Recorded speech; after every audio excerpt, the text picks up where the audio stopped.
Yeah, so X could work too. Man, add that in for now. Let's see here. What's going on? X, ABCO, cross. Let me see what cross is doing. This one's going to be a little bit more of a tweener, Brad. What?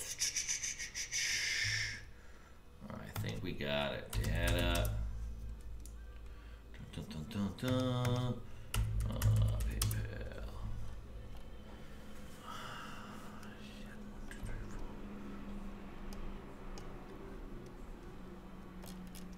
Morning, people. What's going on? How's everybody doing? How to do it, my friends? Hey, big rep in the markets yesterday. Federal Reserve indicated that they're going to be more accommodative, which essentially just means that whoever the Fed chairman is, this Powell character, is a big puss. Right? The Trumpster bullied him, and he caved, which is all fun and dandy because the market needs its nose candy, and it's getting it. So we had a big ramp yesterday, 500 points on the Dow, NASDAQ up 2%, right? Everything was really flowing. Market gapped up and, pulled back to the 9, and frankly just followed through, and it closed really strong. You saw like a big push across pretty much all sectors in at the end of the day. Biotech was really hot. Anything you could think of started to move. End of day, and most of the market was moving, even before the Fed came out. This is, typically kind of how it goes, right? They announce their decision, you always get one shakeout. So you get a little dip, and then they shake you back the other way. You get the dip and rip, shake and bake, whatever you want to call it. And there was a lot of action yesterday. So today, my expectation is more for an inside day. Usually when you have those kind of like big range days, you tend to get more of an inside day the next day, which is, you may chop around a little bit. The market may be up, but like you'll lose a lot of its range. The odds of getting like 2 back-to-back 500-point days are, statistically just very small. But we'll have some action in individual sectors, I think. So even if the market takes a breather today, that's totally cool. You'll start to see, individual stocks start to show themselves. And you're already getting some weakness in some of the names on our watch list. I got this SRPT on watch. Man, this thing had a kick-ass range yesterday. Big monster move, 17 points.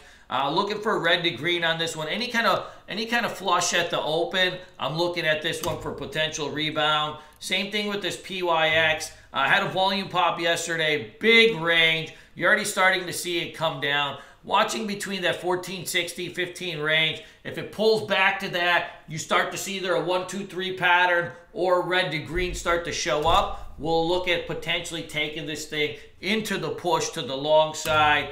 PVTL, nice base breakout over here. You got 1 test, 2 tests, 3 tests. You got a little bit of a volume pop. These bottoming stocks are starting to work out really well with the market getting a little bit long in the tooth. All right, the bounce has been happening for a while. What you're starting to see is a collection of some of these stocks that have been sitting on like a dead bottom that haven't moved.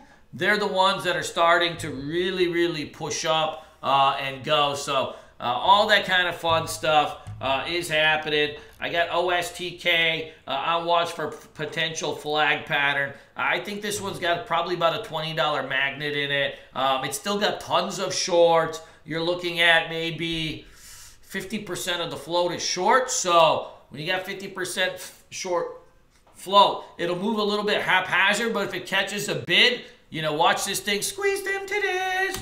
Then NBED, 1, 2, 3, 4. 4 taps of this resistance point. It's still trying to push. Like anytime it runs into it, it kind of comes back, but it's starting to retest that. These pot stocks really need a breather for a couple days, but overall the look is there on this one. It's not holding its pops well. When you're under resistance, so this is how breakouts work. If you're under the trend line and you're under the breakout, then you can only hit the stock at like big dips and flushes at the open, and then you want to be selling into the resistance spots.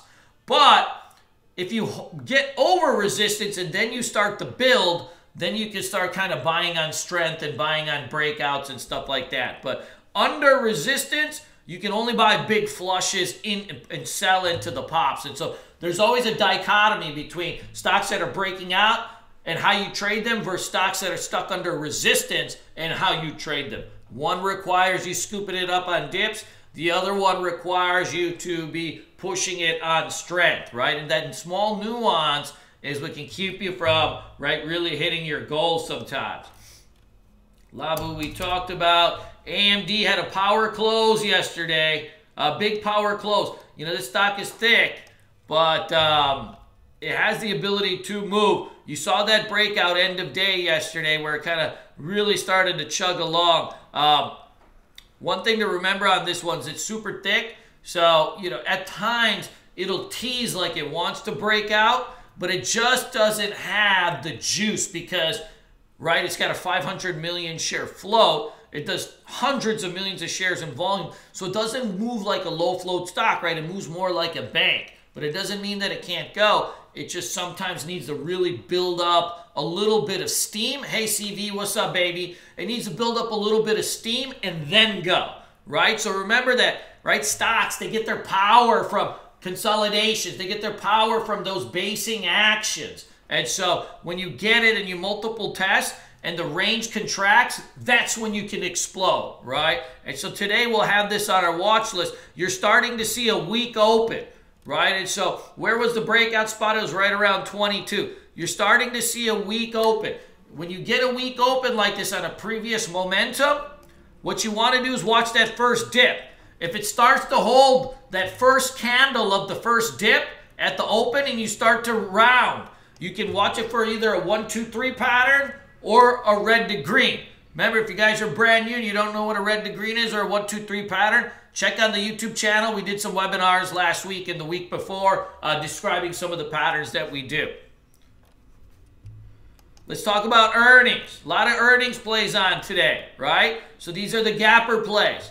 Gapper plays require 2 setups at the open. ORB or quick pullback buy, right? You get the gap, you either pull back to the 9 or you ORB. Facebook, the caveat on this one is it's stuck under its 200-day moving average. I'll only look at this for, you know, potential play if it can get over it. Tesla's getting smoked out on its earnings. It's all over the place, though. It didn't gap clean out of the range, so I'm not sure exactly which way, you know. I mean, you still got to lean short on this thing, but we'll have to see this thing set up. Tesla does have a really good range at the open, so if we see an ORB on this thing, I think it'll work. Remember NVIDIA. NVIDIA was a thicker stock. It's a higher name company, but what happened on NVIDIA last week when we took it down? It was literally in the first 3 minutes we had to take it down, right? It did a 1-minute ORB and it broke the pre-market lows, and then it flushed like 6 points. These bigger name companies now with the algos and stuff, they get flushed out really quick, a lot quicker than they used to. They used to move slow, but the algos have come in and really saved the market for day traders at least because you can trade stuff that you would have never wanted to trade before. So we'll watch this one for an ORB. I know a lot of you guys have been asked about this General Electric. It's not a priority for me personally, but, you know, the setup is there. It's just, you know, 10 million share float. What are you going to really do with this thing? When you trade something like a GE, even though it's right cheap stock, because the float's 10 billion, right, you've got to come in and take your kind of 30, 40 cent shreds on it and trade with a little bit more size. You won't necessarily get like, you're not going to see this thing move $2 today, most likely. Now, so now's got a breakout over highs over here. This is the hot sector right now. Software application, that's where your Twilio is. That's where like Grub, like all these kind of like, you know, all of these stocks that are like been like really hot the last couple of years. They've been in the software application business. Coop. There's a whole host of them. If you go on your TC2000, anytime you want to look up a sector, click this industry info button, right? And you can do like an open industry watch list. And you'll see like when you open industry watch list, this is how you find sympathy plays, right? You start to see one sector turn hot. Go into the related items on TC2000. You'll see the whole sector. And then you can like flip through them and see if there's like any stocks that are running in sympathy to that. And you'll start to be able to build out really good go-to watch lists of like stocks that can move, that are really in the right and hot sector. So this one's got, it's still got a decent size, you know, it's an 80 million share float, so it's not a thick stock. If it holds out over here, this one I'll definitely be watching for a potential ORB or a quick pullback buy to the 9. We got MLNX also. This one had earnings out just now. This one actually moves pretty well. I was watching it yesterday, and its range on it is actually deceptive. It has the ability, even though it's a semiconductor company, to actually get juiced up and go.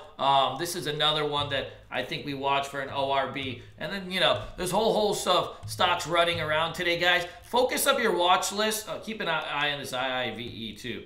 Focus up your watch list a little bit. There's a lot of just random stuff that's popping off in this market right now, but it's been fun out there.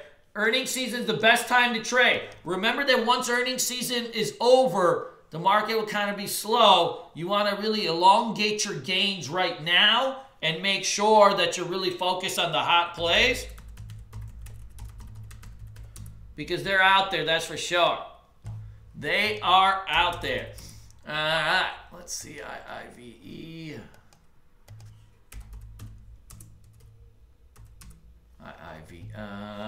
So, you know, as always, I always kind of take my top 6 and then put them on, you know, a separate watch list.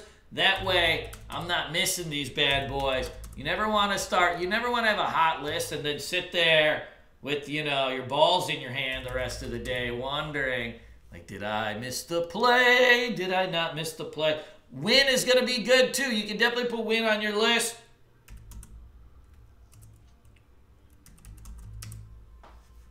Sweet. Guys, let's get to work. Let's go do what we do. You know how we do. I'll be in the Bulls on Wall Street chat room all day, shredding. Peace.